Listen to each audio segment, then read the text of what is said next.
Vieri, páči sa ti, poď ku nám bližšie, nehanbi sa nás. Môžeš ísť pánovi starostovi. Pani Viera Kočová je umeleckou vedúcou súboru Hoštetňan. Pod jej vedením členovia skupiny nahrali svoje prvé CD. Medzi ich úspechy patrí tiež 3. miesto na krajskej súťaži Nositelia tradícií. S gráciou reprezentovali členovia súboru Obec aj v televíznej relácii Kapura, kde skončili ako prví. Súbor má za sebou úspešný benefičný koncert vo Vysokej Primorave, v Jakubove, v Plaveckom štvrtku, taktiež zaviedli tradíciu trojkráľových koncertov a čo je úžasné, že do tejto umeleckej aktivity si pridala pani Vierka Kočová aj deti. K Hoštetňanovi pribudol detský folklórny súbor Hoštetko.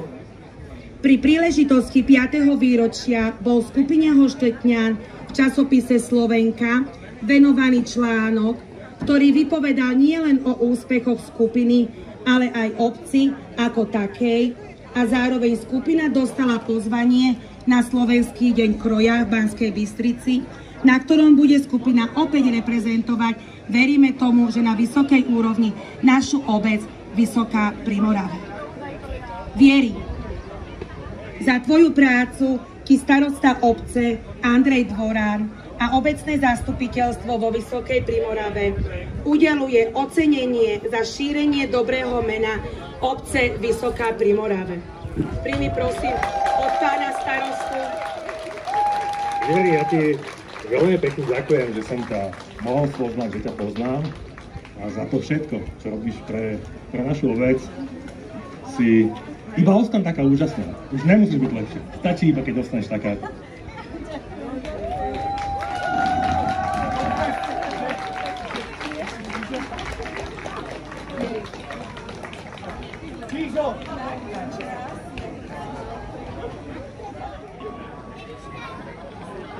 Ja veľmi pekne ďakujem.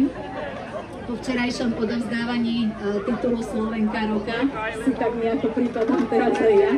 Som veľmi prekvapená, veľmi sa z toho teším. Ja musím povedať, že hoci som sa narodila na východe, bola som tam 14 rokov, ale tu som už 24 rokov, tak už som taká polovičná záhoračka.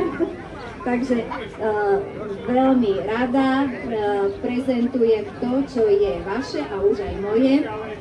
A naozaj veľmi pekne ďakujem. Dámy a páni, Hoštetňanka roka, Vierka Kočová. Aj to je pekný titul. Vieri, my vieme, že cesta, po ktorej kráčate, nie je vždy jednoduchá. My ti prajeme aj vám, celému súboru, aj v ďalších rokoch veľa sily, odvahy a optimizmu a veríme, že aj v ďalších rokoch budete našu obec reprezentovať minimálne tak, ako doteraz. Za tvoju prácu ešte raz veľké ďakujeme. Ďakujem.